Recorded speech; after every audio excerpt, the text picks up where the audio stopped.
가는데도 밤잠을 못 자요. 여러 가지 말을 하는 사람들이 있기 때문에. 근데 정광훈 목사님은 얼마나 고민이 많겠어요. 그런 부분에서. 얼마나 고민이 많겠냐.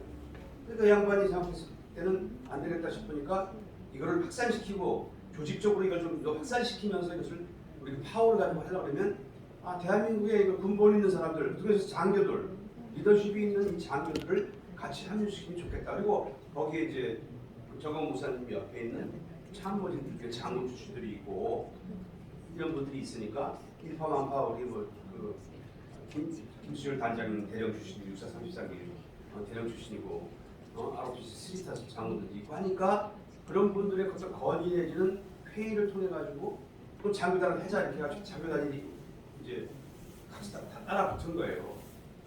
그러면 3,500개 6개 몇몇 전국에 3,506개 읍면동 253교회 대표들의 장교들이 다 지역마다 따라붙어가지고 장교들이 부대에서 지휘하던 그 지휘 관리, 그다음에 리더십 이런 것들을 이 우파 운동하는 데 있어서에 좀 이렇게 도움이 될 수 있도록 해서 붙였다고 말이에요. 저는 거기에 들어가서 소속을 하고 있는 거예요. 그렇지 않았으면 저는 그냥 계속 그냥 강화면에만 깃발 들고 올라가서 내가 저기 나라가 이렇게 되는데 가만히 있을 수 없지. 그 한만 가지고 그냥 계속 올라다녔을 거예요. 근데 그때에 제가 드는 3년 반을 제가 기독 장교단이라 소속으로 들어가기 전까지는 어떤 문제가 있었냐면 물론 동문들도 만나고 같이 깃발 들고 하는데 무력감 같은 게 오더라고요. 무력감이. 이렇게만 해가지고 이게 되겠나 이게 깃발 들고 매주 나와서 이렇게 하는 거 가지고 되겠나 이게. 왜냐면 어떤 전쟁에서 승리를 하기 위해서는 전력이 있어야 되고 그 전략적인 면에서의 어떤 조직이 있고 그렇게 해서 움직여야지라고 생각했는데 이번에 이제 장교단을 딱 붙여가지고 하니까 저는 너무 감사한 거예요. 그런 부분에서. 그렇지. 그러면 지역에서 제가 청주시에서 이렇게 무슨 애국운동을 하는데 8.15 여기 이제 올라와가지고 문재인 때 8.15 올라와가지고 못하게 해가지고 다 지역별로 내려갔잖아요. 그러니까 굉장히 패배감 내지는 무력감이 되는 거예요. 그때 제가 청주에 같이 시민운동하고 같이 하는 목사님들하고 회의를 하면서 그런 얘기했어요. 그러면 광화문에 지금 못하게 하니까 우리 지역에서 우리 지역을 사수하자. 그럼 지역을 조직하자. 그래가지고 지역에 있는 우파들을 모아가지고 하나가 돼가지고 3.1절 우리가 집회를 한다든가 우리 전체적으로 우파 시민들을 모아가지고 유력한 그 강연자들을 모셔다가 강연을 또 듣고 그리고 차량 전국적으로 우리가 했죠. 조국 세웠을 때 추미애가 세웠을 때 추미애 반대 조국 이제 구성부 해가지고 차량으로 깃발 들고 막 행진에 돌았잖아요. 청주시에서 우리 그것도 이제 하면서 그런 식으로 했어요. 그리고 어쨌든 우파 국회의원들이 당선되고 우리가 대통령이 우파가 되고 지방자치제 이걸 하기 위해서 우리가 열심히 선거운동 돕자. 그때는 목표가 있단 말이에요. 목표. 딱 보이는 정확한 목표가 있으니까 열심히 하는 거예요. 그 사람들한테 당당하게 얘기하는 거예요. 추미애 이거 그다음에 조국 이거 그냥 있을 수 없지 않냐. 일반 사람들은 모르니까 우리가 무슨 이슈화 시킬 수 있도록 지적표를 하자. 이렇게 해가지고 그렇게 돌리기도 하고 투표함도 지키고 어떤 일이 있었냐면요. 제가 조금 길게 좀 얘기하겠습니다.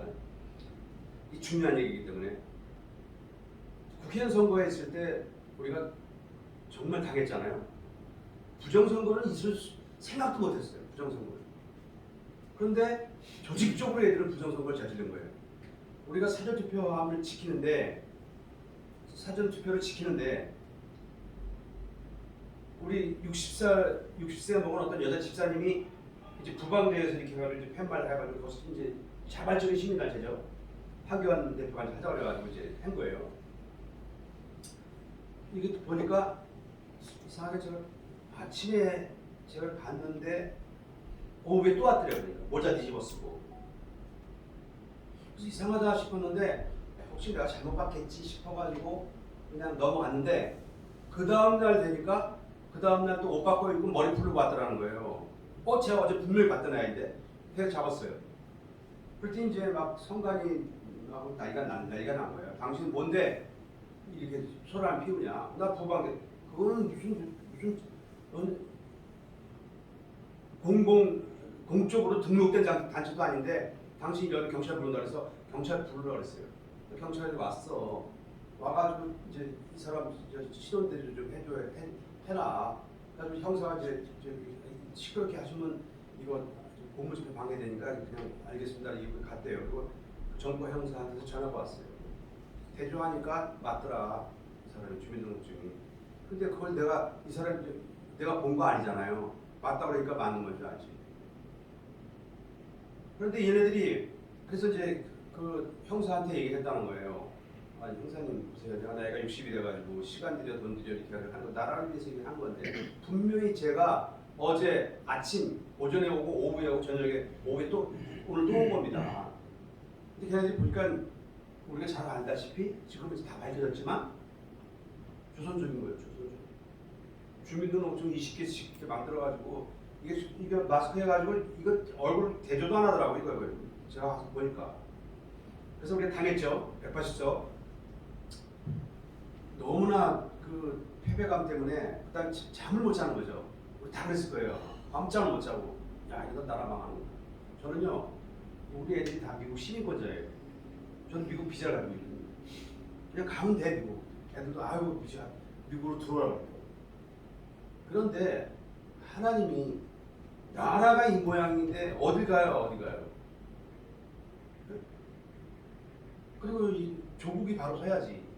그리고 우리 어렸을 때부터 우리 선배 목사님들한테 어른들한테 우리 선진들 신앙의 선진들한테 늘 들었던 게 뭐냐면 대한민국은 동방의 등불 이 나라는 반드시 세계 선교에서의 마지막 추수꾼의 나라 마지막 세계 선교를 담당할 동방의 등불 같은 나라가 될 것이다라고 계속 우리 듣고 자라서 주일학교 때부터 계속 그것을 당연한 줄 알고 그리고 쫓아왔다고.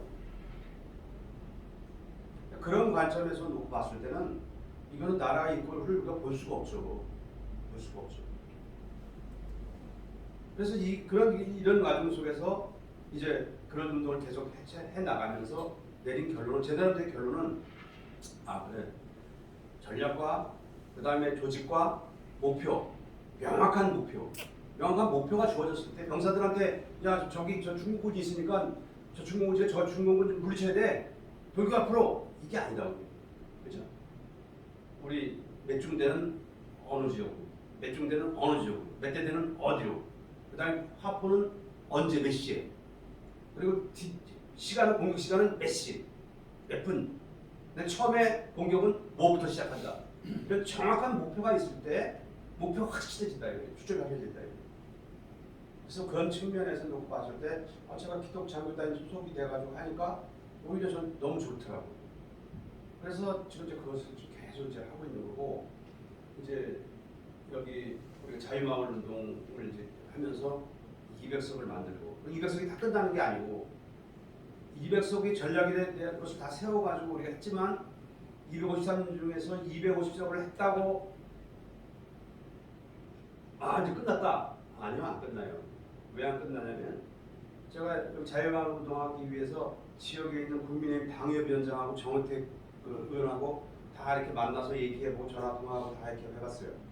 이 사람들은요 우리처럼 아스팔트에서 3년 만을 뛰면서 정말 막 나라를 위해서 막 이렇게 하는 이런 사람들처럼 우리들처럼 순수한 애국심이 떨어져요. 솔직하게 얘기를 해보니까 아니 목사님 왜 이렇게 어렵게 하세요? 여기 국민의힘 당원 들어와서 우리 다 국민의힘 들어와 있다고 지금 책임당원이라고 조직에 들어와서 이렇게 해서 여기 국회에 가서 이것을 법을 바꿀 수 있도록 해야지 밖에서 아무리 외친다고 됩니까? 이 사람들이 감이 없어요. 그리고 우리만큼 몰라요. 주민자치법이라는 게 이게 얼마나 요소에 이것을 모르고 있어요. 이 사람들이. 너무 답답한 거야. 그러니 200석이 됐다 한들 그런 사람들이 또 국회에 포진해 버린다 그러면 이거는 또 똑같은 일들이 또 발생하는 거예요. 그러니까 정광훈 목사님이 선명성 있게 정말 자유민주주의 기독교 있고 신앙이 있는 이러한 확고한 이런 우파 사상을 가진 국회의원들, 투쟁력 있는 국회의원들을 세워서 우리나라 바로 갈 수 있도록 이걸 만들어야 되지 않겠냐. 좌파들하고 빨갱이들하고 투쟁하려면 그들보다 더 해야 되죠, 사실은요. 그거 하려고 그러는 거 아니겠어요? 근데 이분들이 지금 현직에 있는 사람들이 안 된다 그 말이에요. 자, 그래서 이제 그까지만 제가 말씀드리고, 윤 목사님이 이거는 우리는 다 이해를 해요. 저도 이해를 했기 때문에 여기까지 온 거예요. 같이 오기로 한 목사님들, 청주에서 같이 하는 목사님들 안 온다고요. 거기 한쪽은 뭐 부방대 거기 쫓아가고 황교안 장로 그쪽에 뭐 빨간 목소리 들고 사진 찍고 있고, 또 한쪽은 이제 거기 광화문 금강가야 목사님 아유 거기 가봤자 뭐 정가원 목사님 말또 뭐 저쪽에 가서 이렇게 뭐 다 이런 식으로 이게 뿔이 또 터지는 거예요. 그런데도 불구하고 저는 정가원 목사 이분이 하나님이 세우신 선지자가 맞다 저는 생각을 하고, 하나님이 이 양반을 지지한다, 이분을 통해서 뭔가 하나님이 이루시기 원한다라고 생각을 하기 때문에 저는 이제 보게 된 거고, 윤치한 목사님도 몇 년간을 지켜서 보니까 아주 순수하시고, 그 다음에 자기의 어떤 그 한번 세운 목표에 대해서는 꼭 군인 같아 딱 보니까 자기가 한번 세운 목표에 대해서는 절대 후퇴함이 없이 그냥 초지일관해서 나가는 그런 모습들, 그런 모습이 너무 좋고, 또 일사각오라는 말이 얼마나 좋습니까? 그래서 죽기를 각오하고 그것이 얼마나 좋아요. 저도 이제 공동대표로 들어가서 이제 명함을 넣어놨지만, 뭐 한편으로는 목사님이 서울에서 쪽에서 뭐 저기 동성애법이라든가 뭐 여러 가지 일들을 하는데 와서 계속 좀 참여를 해주면 좋겠는데, 목회가 있고 그 다음에 또 여기 장교단 또 일도 있고 하다 보니까 제가 3월 달에는 또 네팔로 또 한 달 이상 또 들어갔다 나오고 하는데, 성교 또 사역이 있으니까 미안한 마음도 있지만 어쨌든 이제 여기 올라왔어요, 저 혼자. 그래서 제가 볼 때는 지금 아까 말씀하신 대로 이제 이렇게 했을 때 이제 많잖아요, 이런 부분들. 그래서 제가 조직 안에 어쨌든 간에 기독장교단이라는 조직 안에서 이게 합쳐져가지고 하다 보니까 할 일이 많고 목표가 확실해졌다고 얘기를 하잖아요. 그런 측면에서 봤을 때는 이건 저의 의견이에요. 그러니까 의견. 일단은 윤 목사님이 정강훈 목사님을 한번 만났으면 좋겠습니다. 독대를 해서 이 취지를 설명을 하고, 정강훈 목사 한마디 하면 다 알겠죠. 이래서 우리가 대우권에 들어오라는 소리도 많이 들었지만, 대우권에 들어왔을 때 이런 문제가 있고, 저는 이 마음 가지고 이렇게 해서 이렇게 목사님을 이렇게 하려고 합니다. 그런 부분에서 정강훈 목사님하고 독대해가지고 정강훈 목사님이 알겠습니다 라는 어떤 그 무슨 뭐 허락을 받아가지고 한다 이런 차원이 아니라 서로 이해가 돼가지고 움직이면 대우권 조직이나 오해할 사람들 이런 것들에 대해서도 좀 많이 좀 상쇄될 것이고, 그리고 이 일들을 해나가는 데 있어서도 아주 초점, 전략적인 어떤 그 이런 목표, 그리고 어떤 조직을 하는 데 있어서도 굉장히 좋을 것 같아요. 저는 그런 부분에서 조직을 하는 데 있어서 그렇게 해서 한번 만나셔가지고 어떤 이제 그러한 이제 뭐 정강훈 목사님 강연 중에라든 아니 대우권 모임이라든 어떤 뭐 설교 시간이든 간에 뭐 전사모 이렇게 저기 뭐야 우리 저기 애국운동 진짜 열심히 하시는 목사님이 계신데 이렇게 해가지고 전사모 또 이렇게 해서 무슨 뭐 박사모 이렇게 뭐 하고 있는데 전사모 또 하나 만드신다 그러네. 그래서 뭐 조직에 들어와 했는데도 목사님이 이렇게 해서 하는데 참 그런 목사님도 계시고 참나오면 난 그것을 진짜 감사해요. 이런 말이라도 이게 던져지면 그 다음부터는 오히려 이게 굉장히 좋을 수가 있어요. 근데 전혀 그런 거 없이 이렇게 하다 보면 이쪽 대우권 조직에서는 아까 말씀드린 대로 굉장히 예민한 상태이기 때문에, 또 지금은 우리가 2019년도에 강화문에 몇백만이 모였을 때에 그때 왜 우리가 동력을 그대로 유지하지 못했는가라는 나름대로의 성찰이 뭐였냐면 조직이 없었다. 일사불란한 조직이 없었다. 그래서 조직을 만들려고 지금 계속 이러는 거거든요. 조직을 만들려고. 그러니까 조직을 만들려면 어떻게 돼요? 한데 해쳐 모여. 그러다 보니까 그 부분에 대해서 예민한 거예요. 거기에 반발해가지고 나간 분들이 막 심화보니 무슨 그리고 저기 우리 안유한 목사님이라는 우리 성교교단 한참 새카만 후배지만 나는 목사라고 삼지도 않아요. 안유한이가 걔는. 근데 그런 문제들이 이제 발생한단 말이에요. 그런 애들이. 그런 문제들이 발생한다는 말이에요. 그래서 그런 측면에서 봤을 때는 목사님이 어쨌든 고영일 대표를 하고 하시든지 뭐 어떻게 하시든지 하셔가지고 정광훈 목사님하고 일단은 만나셔가지고 독대를 해서 그 부분에 대한 어떤 그 이해가 서로 된 상태에서 출발하면 오히려 이게 확산될 수 있고 그리고 많은 분들이 참여하면서 돼야지. 우리가 이거요 외롭고 힘든 길이요 이 시민단체 운동이라는 것이 목사님 해보셨잖아요, 그죠? 그리고 하다 보면 너무 힘들고 하고 사람들 호응도 없고 하다 보면 사람 지친단 말이에요. 근데 왜 이왕 할 거 왜 꼭 외롭고 힘들게 가요? 우리 순수한 마음도 있는데 하나님 지시하시는데 외롭고 힘들게 갈 필요 없어요. 그럼 사람들이 와 그렇구나 해가지고 아니 나가서 막 정광훈 목사님 쫓아다니다가 정광훈 목사님 비방하고 막 이런 사람들한테 거기에 미혹돼가 쫓아다니는 사람들 많아요. 보니까 우리 보니까 그냥 막뭐 이동학 교수가 쫓아다니는 우리 청주에서도 굉장히 열심히 있는 사람들이 있었어요. 여성분들이 있었어요. 근데 이동학 교수 쪽에 쫓아다니더니만 완전히 정광훈 목사를 지금 까는 거예요. 돌아다니면서. 무슨 뭐 교주가 됐니, 뭐 또 말 몇 개 했더니 뭐 돈을 뭐 어떻게 다 그러고 저 사람들 참 열심히 했었는데 지금도 열심히 나름대로 하고 있어요. 지금도 열심히 나름대로 하고 있어요. 그래서 그런 것들을 놓고 봤을 때는 우선 악한 영이 우파 분열하도록 그렇게 만들고 그다음에 이해도가 많이 부족해요. 그 좌파보다는 우파가 머리가 좋아요. 근데 머리가 좋은데 분열하잖아요. 정광훈 목사님에 대한 그런 부분들, 소위 얘기하는 정광훈 목사님의 워딩이라든가 뭐 이렇게 많은 말들이 있어도 그럼에도 불구하고 정광훈 목사님이 오라, 저분은 하나님의 세운 분이야, 저분을 도와야 돼, 나 이 일을 나 해야지라고 나가는 사람들이 머리가 좋은 사람들이에요. 왜냐면 본질을 파악하고 분별할 수 있는 사람들이기 때문에.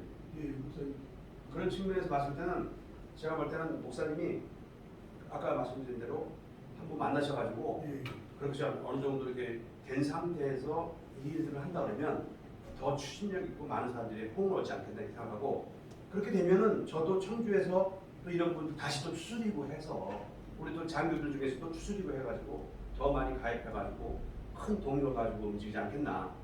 이것은 제가 좀 이제 제안이고 판단은 목사님이 하시는 거예요. 목사님이 리더시기 때문에 이 부분에 대해서 좀 장황하게 설명했습니다.